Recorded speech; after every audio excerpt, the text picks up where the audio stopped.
Welcome to another Tech Tuesday episode. This is Exploring Fertilizer Injectors, how to maximize your growth potential for happier, healthier plants. I am Danny Zwischenberger with the Kentucky Horticulture Council. If you missed last week's Tech Tuesday, I encourage you to visit our YouTube channel to check it out. We explored horticultural lighting solutions and talked about whether or not supplemental lighting is right for any given greenhouse operation and how to create a lighting design that fits your specific crop needs. It was an awesome conversation and we all learned a lot, so you can find that video and all of our Tech Tuesday content on the Hort Council's social media pages. And I will send out a follow-up email to everyone on the call with links to our Facebook and YouTube channel so that you can get caught up. A couple of logistical notes before we get started today. A disclaimer that throughout our Tech Tuesday series, we are showcasing a wide variety of tech companies, brands, and products, but the Kentucky Horticulture Council does not necessarily endorse any one of them specifically. The focus of this series is to educate and empower growers, and growers should make purchasing decisions based on the needs of their own operations. And lastly, if you have any questions for our speakers during this presentation, feel free to drop those questions in the chat, or if you'd prefer, you can just unmute yourself after Jose talks, and you can ask it aloud during the Q&A. So we will go ahead and get started with today's episode. Joining us today is Jose Rodriguez from a company called Dosatron. Jose has worked with Dosatron International for the past 5 years as a business development manager and an expert in the horticultural market across the United States. Jose's background is in irrigation and agricultural engineering, along with experience in food processing and sanitation.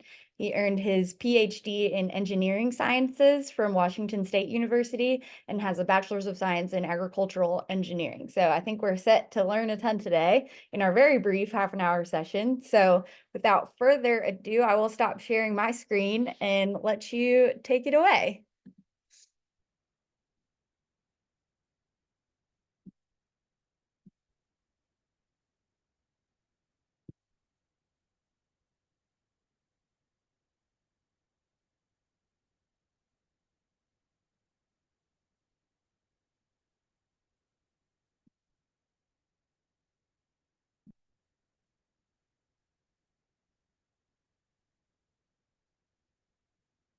That looks good, Jose.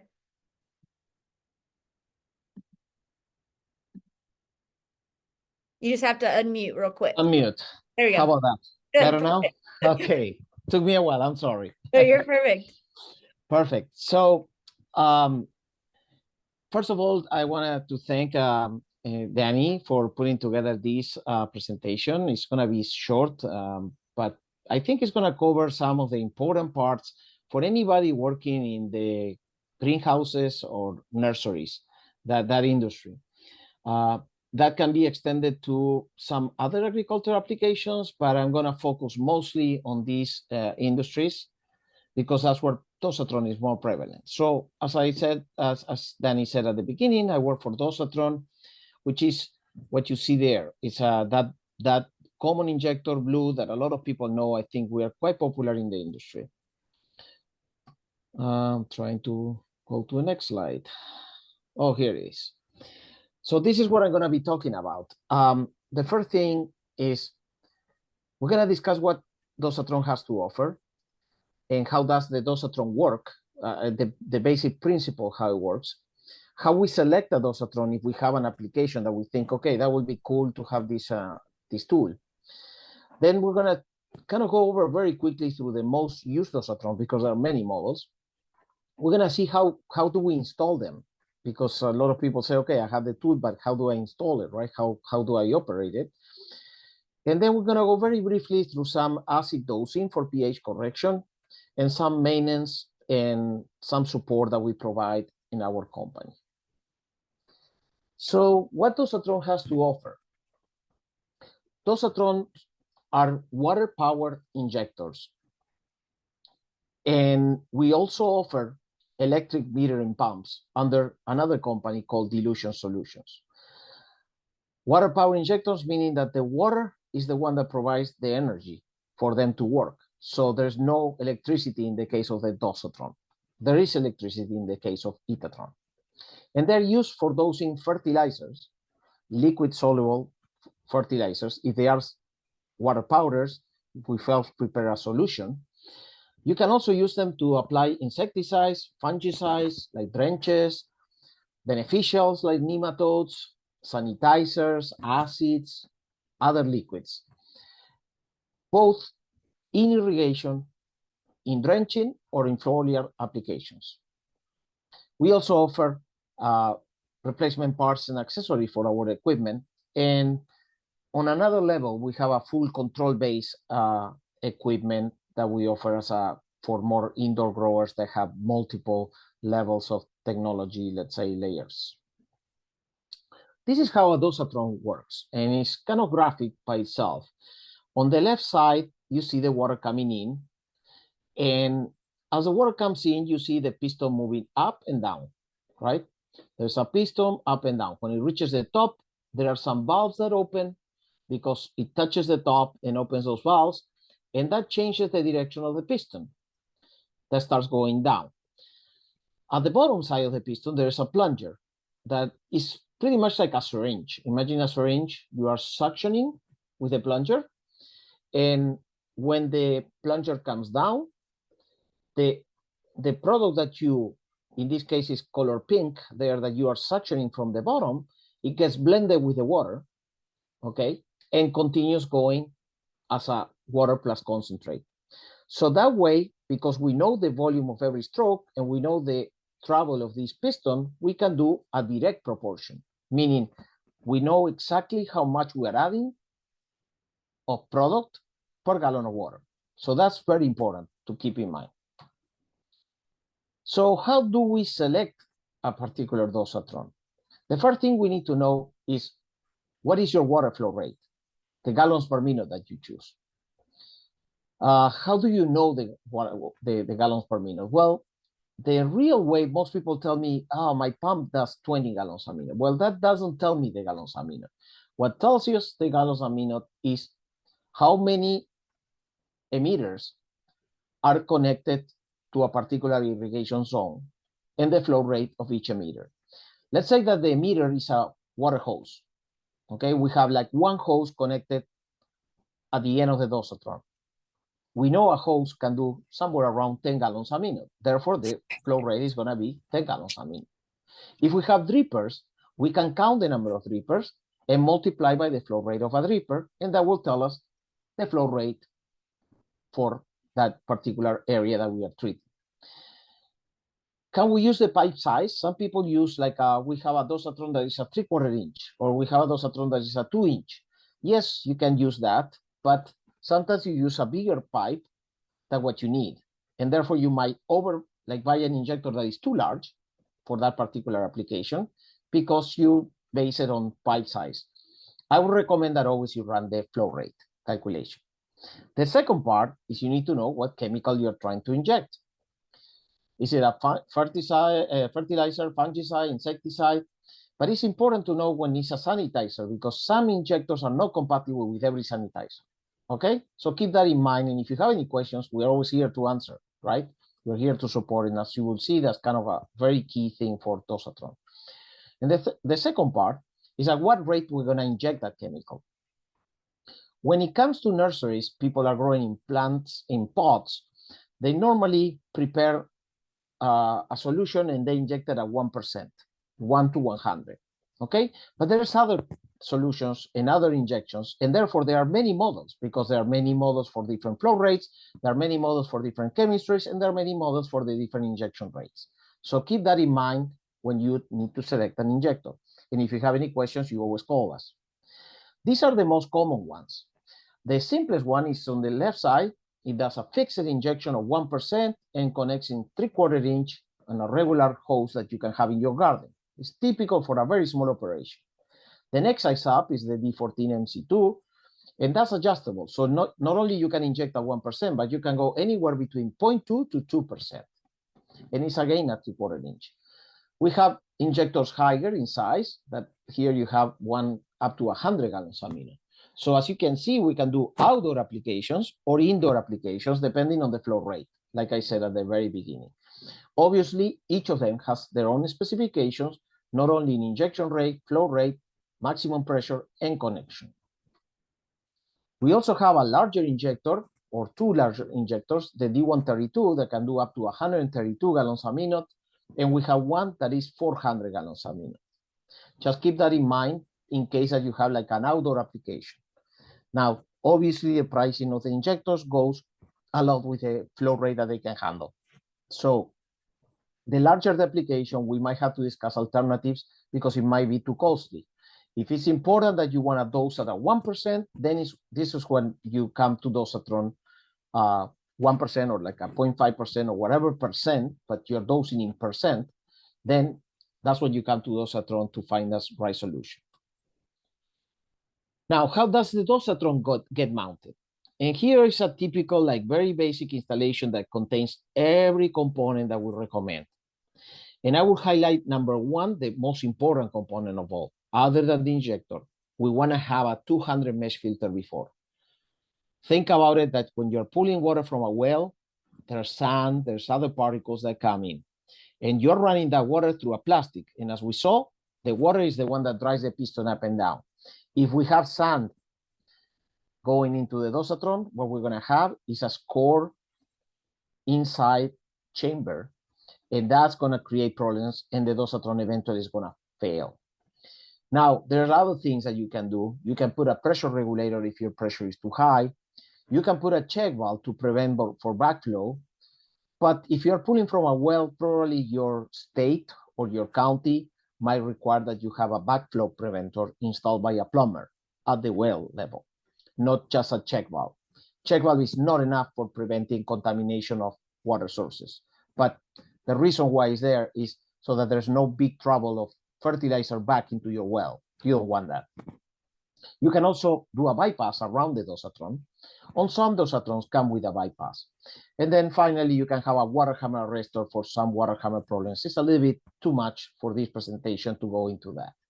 But these are the most essential. Remember to have that filter before. That's the most important of all. Another way to mount them, very popular, is on carts. So instead of mounting them on a wall, you just mount it on a cart. And if you see the cart on the right, called the little bud, has a filter before and a check valve after.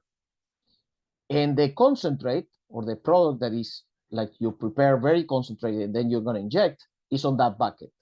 Very convenient way because you can move these around and connect your hoses, the water inlet to the left side of that you see there, the white connector, and your hose that you're watering your plants with on the right side.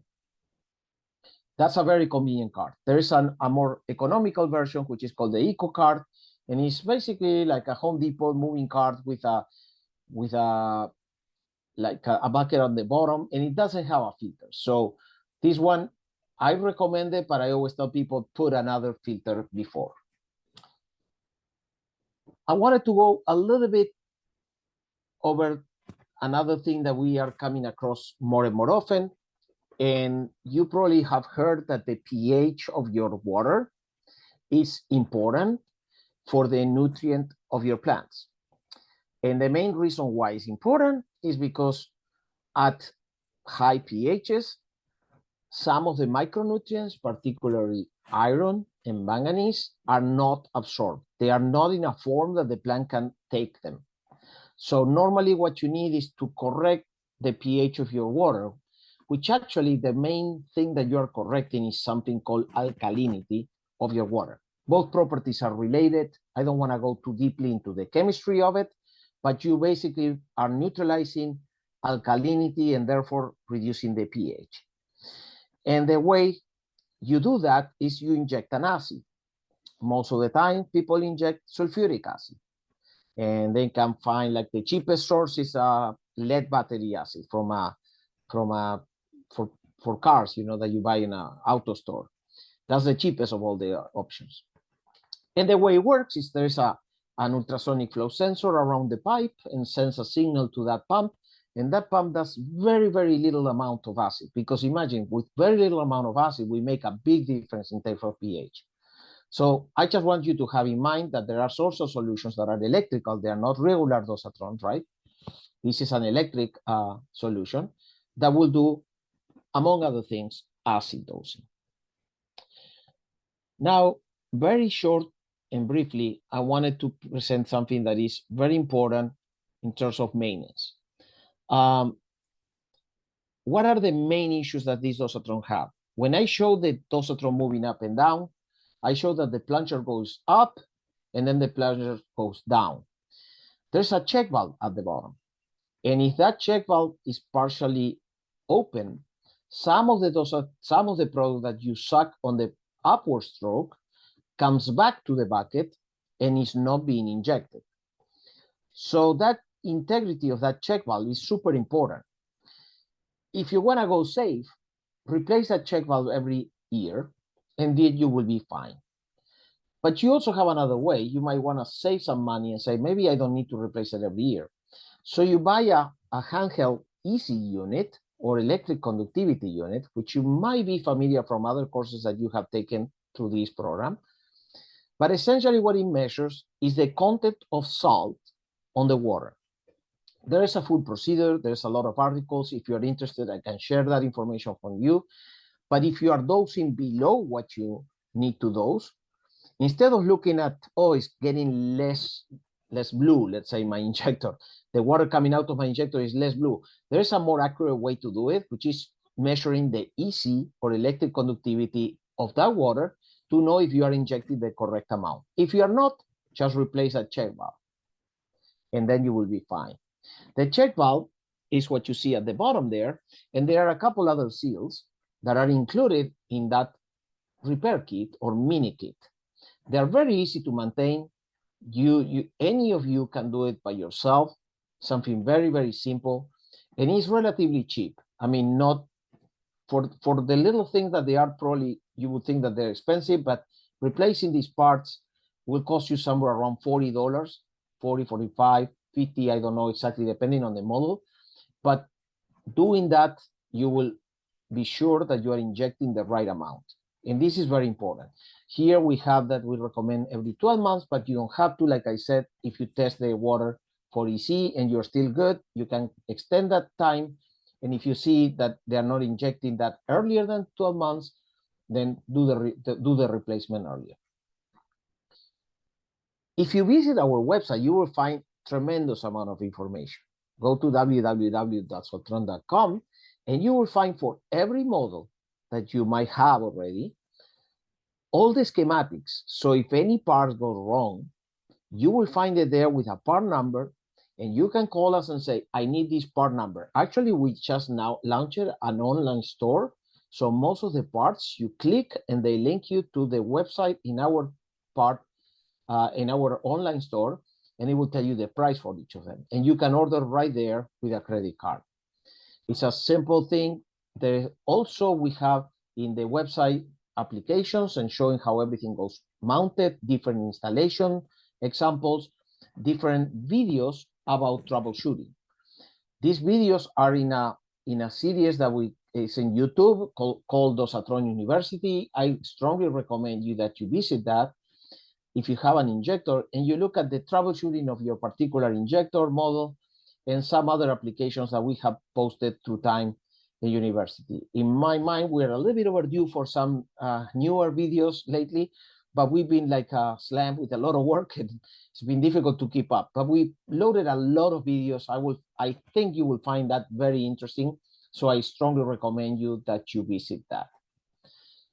We also have a customer service team that is really magnificent, to be honest. I mean, you call and they will help you throughout, not only ordering the part that you need, but also if you have any questions, they eventually will connect you to me or to someone else who is going to walk you through the application that you're trying to do and try to get you on the run and going as quickly as possible. We know sometimes time is of money for everybody, and we want to have our equipment running very quickly. And for that, we have a lot of parts and a huge inventory of parts that we will quickly put you like to your hands, and get you going again. And we understand these are plants, they need feed every day, right? We can't wait like a week for things.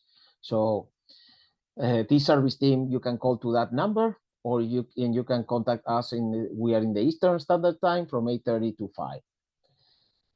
Well, this is me.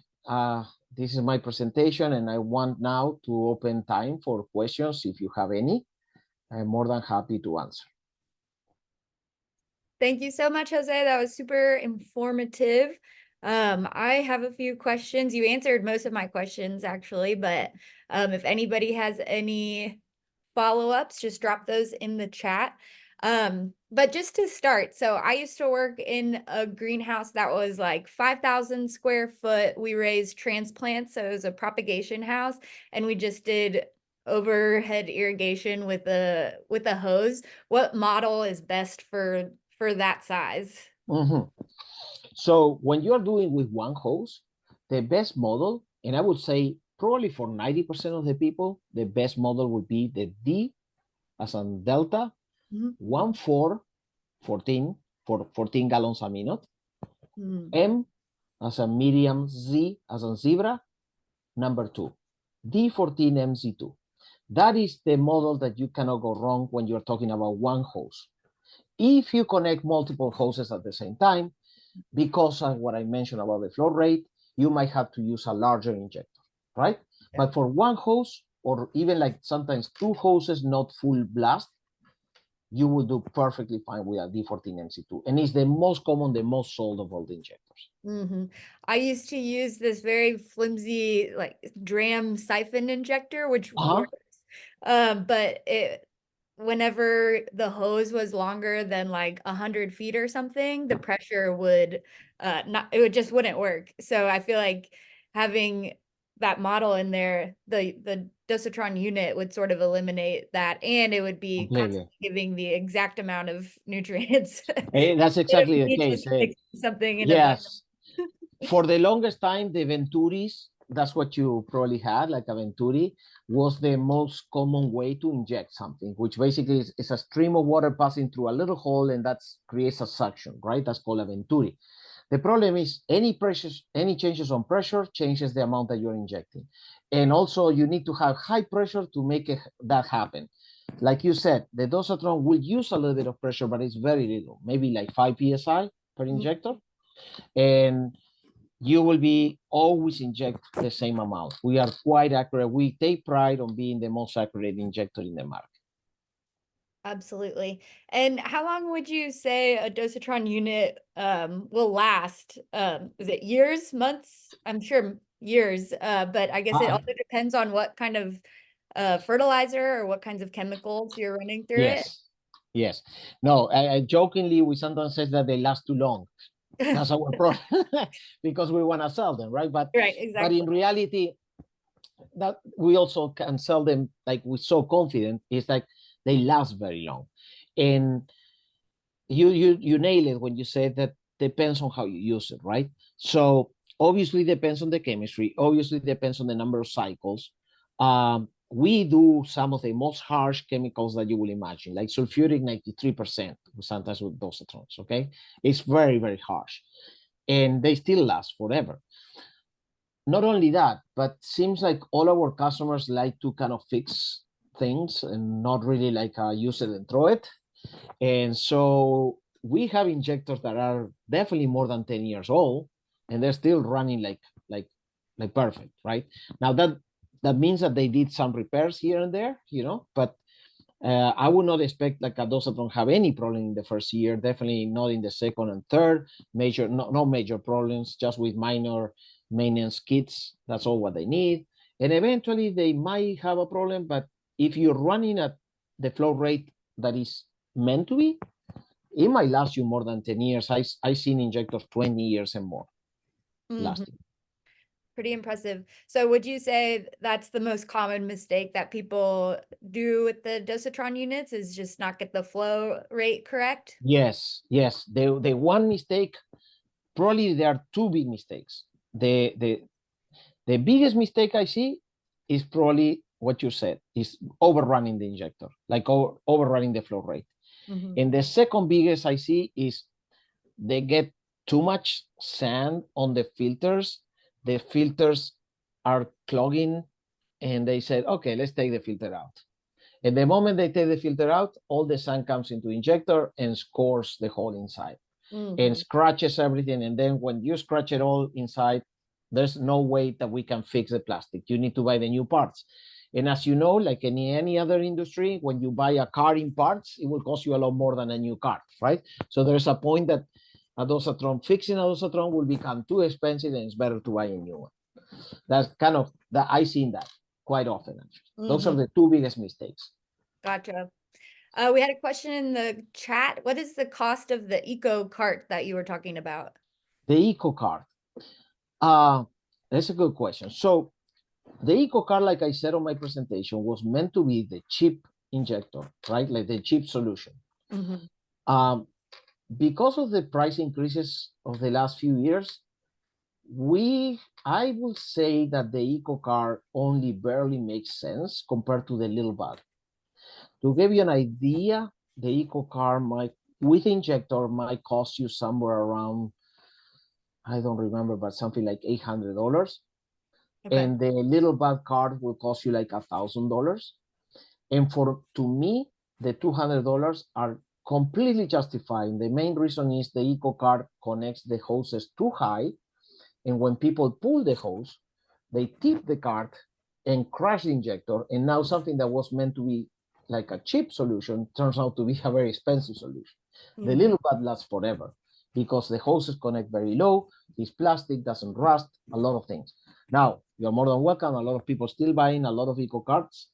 But it's not the one that I recommend the most, but I still see a lot of sales because maybe that $150 something or $200 difference is enough for people to justify not going with a better one. Gotcha. This is sort of a departure from the topic, but can you talk very briefly about the Dosatron chemical metering injectors as a way to ensure food safety and sanitation? Because we at the Kentucky Horticulture Council work a lot on the issue of food safety. While we have you, as a chance for you to just touch on that. Yes, completely. So the Dosatrons are used for many, many reasons, right? And probably most people know in this industry for doing fertilizers. But like you said, we are in other industries. And one of the industries that we are very big on is in everything that has to do with food processing. And food processing not only means food equipment that process foods, but also like after harvest, like post-harvest type of thing. Like you collect like lettuces or tomatoes and you want to sanitize them before you send them to the market, right? And here, the second question that I have for the qualified questions, the one about what is the chemical that you're using, is very, very important. And the third one, the same, because we know fertilizers are always easy to dose because they go to 1 to 100 and everything, but the sanitizers are different for two reasons. We need to select the correct injector and we need to select the right dose. And we need to select the right dose. We need to select the model that fits that dose that you're trying to do. Some of the common products that we do sanitation of, we do a lot of chlorine injection, like very common because it's a very cheap sanitizer, let's say an oxidizer. We do a lot of products that are very well known and respected in the market for post-harvest called Zyrtol and Sanidate. They are parasitic acid. They are they're expensive, but they are great products. And we are one of the preferred, let's say, methods for BioSafe, the company that sells them. So we work very closely with all these chemical companies. And they are generally recognized as safe. They're GRAS because it's acetic acid, which is vinegar, right? And hydrogen peroxide. So also we do hydrogen peroxide, we do other chemistries. So it's very important to know what is the chemistry and what is the dose that we're going to use. So we select the correct injector for those applications. But they are used all day, every place in the food industry as well. Absolutely. Thank you for touching on that. Okay, if there are no other questions, I guess we're about past time, so we'll go ahead and wrap up. Thank you so much, Jose, for your time, for being with us today. I know you were at a conference yesterday, so by now you're all talked out, but thank you for sharing your knowledge with us. No problem. Thank Um, you. yeah, absolutely. Before we all go our separate ways, I just wanted to let you all know that we have a great Tech Tuesday episode lined up for next week that goes hand in hand with today's topic. We'll have Shubin Saha, the COO of Kentucky Fresh Harvest, talking about nutrient management for both indoor and outdoor growing. So we'll be discussing the tools that go into his closed loop fertigation system, substrate options, and challenges he's faced in the maintenance of this system, and just a general advice for folks who are exploring their irrigation and nutrient dosing. So again, I'll be following up with specific details for Shubin's talk next week and all of our upcoming events via email. So make sure you look out for that. But in the meantime, if you have any questions or suggestions for future Tech Tuesdays, please get in touch. Thank you so much again, Jose, and I hope everyone Thank has an you. excellent day. Thank you. Take care. Bye.